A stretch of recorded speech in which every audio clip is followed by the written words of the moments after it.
تعالوا نشوفوا يا جماعة الفول الحلو الجميل ده عملناه ازاي ودايب خالص دوب دوب كده زي ما انت شايفة كده. تعالوا نشوفوا مع بعض عملناه ازاي والطريقة ازاي. يلا بينا.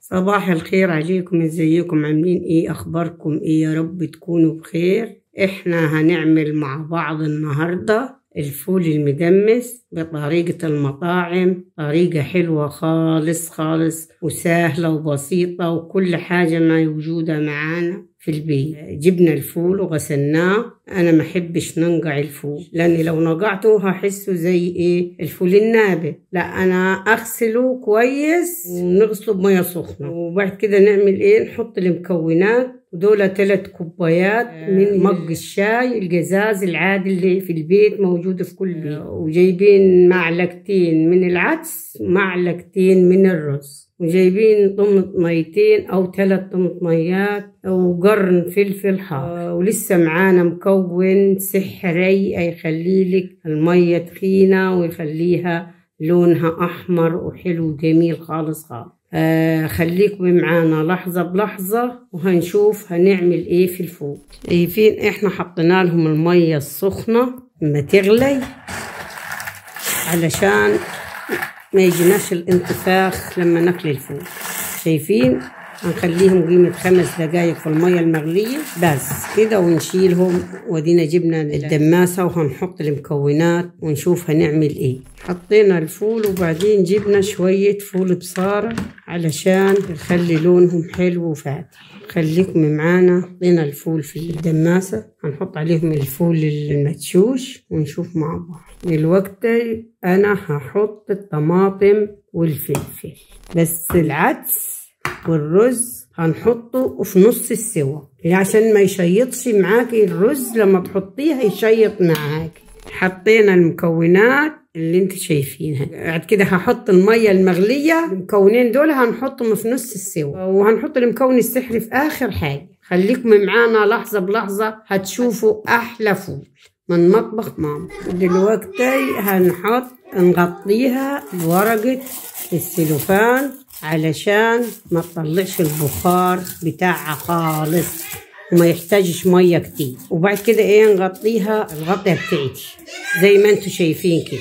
شايفين غطيتها بعد ما حطيت الميه المغليه، غطيتها بورقة السلوفان. وبعد كده ايه هنروح نحطها على النار تغلي، وبعد ما تغلي نهدي النار ونسيبها تستوي. ومعانا حديدة كده شياطة هحطوها تحتيها علشان ما يلاحقش، لان انا مش هنعمل على السخان. هنوريكم الطريقة على البوتاجاز حلوة خالص خالص خالص. يا ريت يا جماعة تعملوا لنا لايك للفيديو ده، احنا بنتعب خالص في الشغل. بعد ما غلى الفول على النار جبنا الشياطة. شايفين الشياطة نحط عليها تخينة زي ساشة الفرن، معمولة عملها لنا ملك الخردة. شايفين جمالها؟ لو حبيتوا تدخلوا على الفيديو عشان تعملوا زيها تعملوا.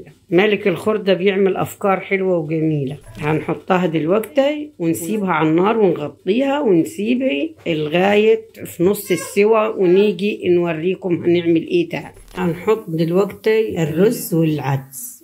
خلاص هو في نص السوا، حاطينه لينا حوالي 2 أو 2.5 ساعة. هنحط دلوقتي الحاجات دي وهنحط الليمونة. هنعصر ليمونة زي ما انتوا شايفين انا قسمها نصين، وهنحط القشرة معاه. خليكم معاه. هنحط معلقة نشا وهنحط لون الزعفران الأصفر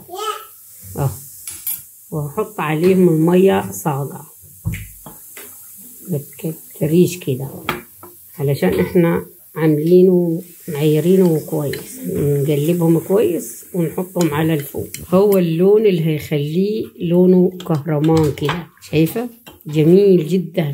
تروحي عند العطار وتقولوا له انا عايزه لون، نحط لون الزعفران او كاري. لو عندك كاري حطي كاري.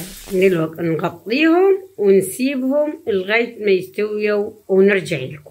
شايفين الفول وجماله؟ شايفين ايه الجمال ده، شايفة دايب خالص خالص، روعة روعة روعة. شايفة الفول حلو خالص خالص ودايب دايب خالص من قاع الدماس. شايفين جمال الفول، حلو جميل خالص خالص، روعة، هيعجبكم بجد ودايب خالص خالص.